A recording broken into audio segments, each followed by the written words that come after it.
¿Existe algo que sea verdadero siempre, en todo momento y lugar? Hoy vamos a verlo desde la lógica, las matemáticas y la filosofía. Tres caminos hacia la verdad absoluta: la moral de Immanuel Kant, los principios básicos de la lógica y los axiomas en las matemáticas. Si incluso ellos fallan, ¿qué nos queda? Kant proponía que existen reglas morales absolutas, los llamó imperativos categóricos o mandatos universales. Básicamente dice que actúes solo de una forma que puedas querer y que se convierta en una ley universal. Es una regla moral que se aplica siempre, sin excepción, y no depende de deseos o intereses personales. Un ejemplo de esto es que si mentir fuese correcto, todos podríamos mentir y ya no existirían verdades. Para Kant, eso prueba que existen principios morales que no dependen de opiniones, son universales y absolutos. Para criticar esta idea de Kant, podríamos decir que los imperativos categóricos son demasiado rígidos. Y la vida está llena de situaciones complejas en la que si aplicamos alguna de estas leyes universales con total rigidez podría generar conflictos. Un ejemplo de esto sería que estás escondiendo a una persona en tu casa y una persona peligrosa llega a tocar la puerta y a preguntar si está esa persona.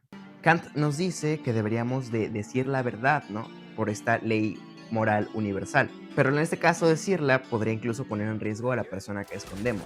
En mi opinión, los mandatos universales son bastante funcionales siempre y cuando se apliquen en contextos básicos, porque en situaciones más complejas no funcionan tal cual. Entonces, incluso podrían haber contradicciones morales, como en este caso.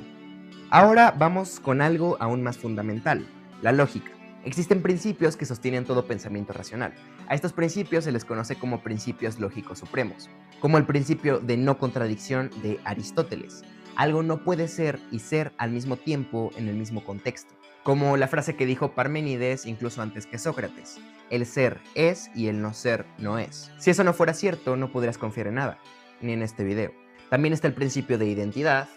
Una cosa es lo que es, y el principio del tercero excluido: o es verdadero o es falso. No hay un punto medio entre ambos.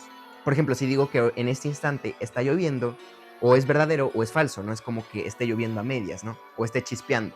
Bueno, incluso hay un principio lógico más moderno formulado por Leibniz que nos dice que siempre debe haber una razón suficiente para cualquier evento, o cosa, circunstancia, situación. Nada puede ocurrir sin que haya una razón suficiente para explicar por qué es así y no de otra manera. En nuestros tiempos ya no son tres principios lógicos, sino cuatro o hasta más. Estos principios no parecen depender de culturas o perspectivas, parecen inevitables, ¿verdad? Hasta que intentamos aplicarlos en otros hábitos, como los espacios de Hilbert en la mecánica cuántica, donde surge el desafío de explicar por qué una partícula subatómica puede encontrarse en diferentes estados cuánticos al mismo tiempo mediante la superposición cuántica. ¿Pero esto qué significa? Que los principios lógicos supremos ya no aplican en el mundo cuántico y dejan de ser universales o absolutos. La respuesta no es tan radical, no es que la lógica haya fallado, sino que quizá hemos intentado usarla fuera de su contexto original. Los principios formulados desde Aristóteles, como el de identidad o no contradicción, siguen siendo sólidos, pero fueron pensados para un mundo donde las cosas tienen propiedades definidas. En cambio, la mecánica cuántica nos obliga a enfrentar una realidad más extraña, un nivel en donde las propiedades no están determinadas hasta que interactuamos con ellas. Entonces, el problema no es que la realidad sea ilógica, sino que nuestra forma clásica de entenderla es insuficiente. Ahora vamos con las matemáticas. Todos los sistemas matemáticos se construyen mediante axiomas. Son algo así como proposiciones o verdades que no necesitan demostración para ser ciertas. Por ejemplo, en la geometría de Euclides se asume que por dos puntos puede pasar una única línea recta. No necesita por qué comprobarse y se acepta. Pero aquí viene algo interesante. Existen otras geometrías donde ese axioma cambia y aún así funciona correctamente. Entonces, ¿los axiomas son verdades absolutas o solo reglas que decidimos aceptar?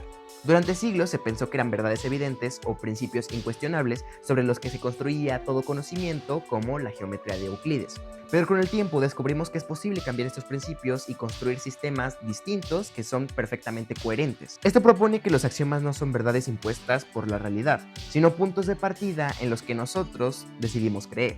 Sin embargo, no son arbitrarios. Algunos funcionan mejor que otros porque logran describir el mundo con mayor precisión. En el siglo pasado, matemáticos y lógicos intentaron explicar un sistema perfecto capaz de explicarlo todo, pero ese ideal resultó inalcanzable, aunque esa historia merece su propio video. La moral intenta ser absoluta, pero cambia con el tiempo.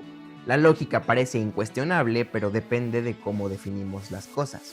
Las matemáticas son bastante precisas, pero parten de supuestos. Tal vez la verdad absoluta no es algo que encontramos, sino lo seguimos buscando mediante distintos caminos, como pueden serlo la filosofía, la lógica, las matemáticas, la psicología, la historia o también la religión.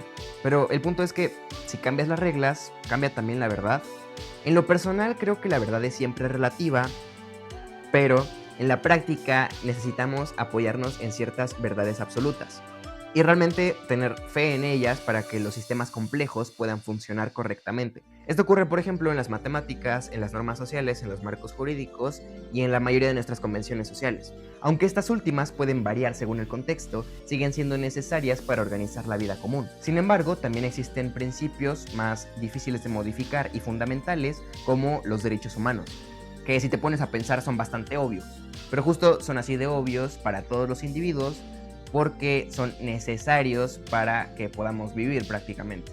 Desde la axiología considero que la realidad es una percepción subjetiva e intrínseca a cada individuo. Cada persona construye su percepción del mundo a través de su contexto histórico, sus condiciones de vida y sus experiencias.